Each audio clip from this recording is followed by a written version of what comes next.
Nick, you're pleased with your performance as an individual and also as a team? Yeah, relatively so. Probably elements of the first half that didn't go 100% to plan, but I think our ability to maintain composure and finish the game out quite strongly was pleasing. And I certainly I enjoyed myself. Felt lucky to be back in a green jersey and honoured, so I was determined to enjoy it as best I could, and I felt like I went fairly well. It was close earlier on in the first half, and you managed to then obviously get a good bit of daylight in the second half of those tries. It was obviously a difficult challenge they posed in the first half for you. Yeah, they're a serious team. I know their result last week probably isn't quite what they would have wanted, but the pace and the physicality and some of the skill level they play with is incredibly impressive. And the first half certainly felt like an incredibly tough test match. But we had an hour lead going in at half time, and then again, as I said, luckily the lads at the end of the second half managed to pull away a bit and finish it out well. But it didn't feel easy, certainly. And certainly the newer guys obviously impressed as well. So it's a good position for Andy Farrell to be in going into obviously tougher challenges against Australia, particularly the Springboks, and newer guys putting their hands up for selection.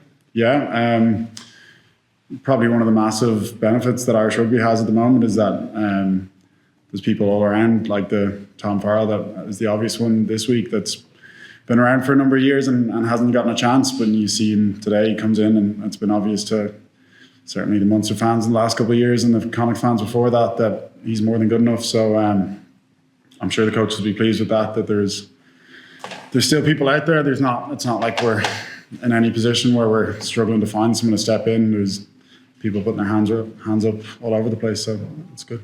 And finally, for me, just your own side, Ulster, coming a very good start to the season in the URC. That was obviously a huge confidence booster for yourself and your other fellow Ulster players coming into the side today.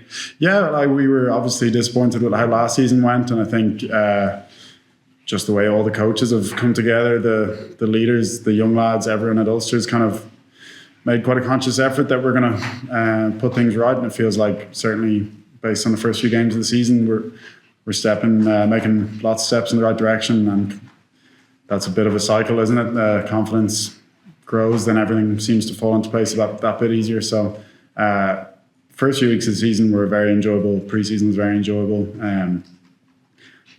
Tougher tasks, I'm sure, or tougher tests will keep coming, and we'll have to deal with that and make sure we keep going in the right direction. But certainly at the moment, it's a nice place to be. Nick, Andy was talking with Tom Farrell here at Band on Thursday, and he said he's a different guy from the lad who first came into camp in 2019. He says he's just night and day. How different are you, or how similar are you to the guy who first came in when you were called in or getting your first camp?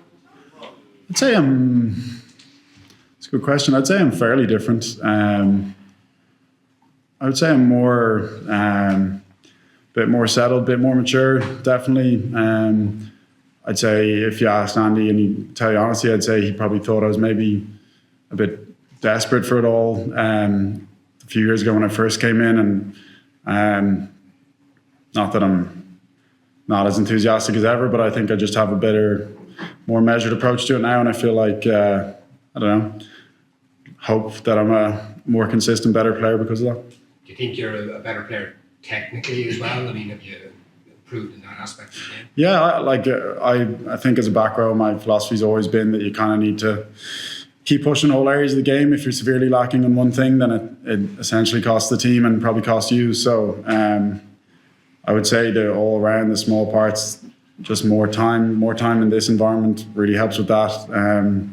Just the level of detail, a different set of voices. I think it's a massive benefit to be in this team, even just exposure to two completely different sets of coaches, different sets of players. You kind of get feedback in different ways or in different forms than you maybe would at your province sometimes. So I'd like to think that I've taken advantage of that and grown all around. Just one more big Ulster contingent in Madrid as well. It's great, great to see for the province. Yeah, that's.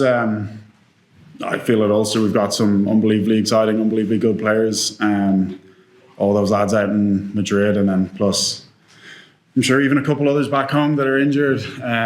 Izzy and James McNabney and stuff, who would have been disappointed not to be in and around some of these games. I just feel like it's an exciting place, and I think the group is there's a lot of youth to it. There's some experience to it as well, but it's an exciting group, I feel. I think, could I just ask you quickly, I know Peter's trying to wrap us up, how much would you love to get back out there either next week or the week after against the Wallabies in the box? Yeah, obviously it would be amazing for me. I'd love it so much. Who knows? One that I've also kind of made a commitment to not be too hung up around selections and stuff, but I'm sure when I'm here, hopefully back here next Saturday, I'd be incredibly excited and honoured to be involved, but obviously you have to see how that goes, but it would mean a lot, I'm sure. Nick, just before you go, do you think you're playing your best rugby at the minute? You're playing very well for your province, obviously. Do you think you're at your peak? Don't know, I wouldn't say I'm far off it anyway, yeah. Yeah, I don't know. I certainly feel as good. I feel as good as I ever felt. I feel as confident going into games, as assured of myself as I've ever felt. Yeah, I wouldn't say I'm a million miles off it anyway. Yeah. Just finally, sorry, for that try, you must have been very surprised to pick the ball up where you did. Yeah. Yeah, I said out there that James Ryan wants to make sure he's getting his credit for the offload to put me through. So. Yeah, it certainly the ball was in play a lot. A few times the sort of structure of the game seemed to fall down a bit just because balls were down and people were reacting and stuff. But when someone goes forward like that, like James did, kind of gets a few meters, gets his hands free, that can always lead to something dangerous. So I was lucky to be on the end of it. Yeah.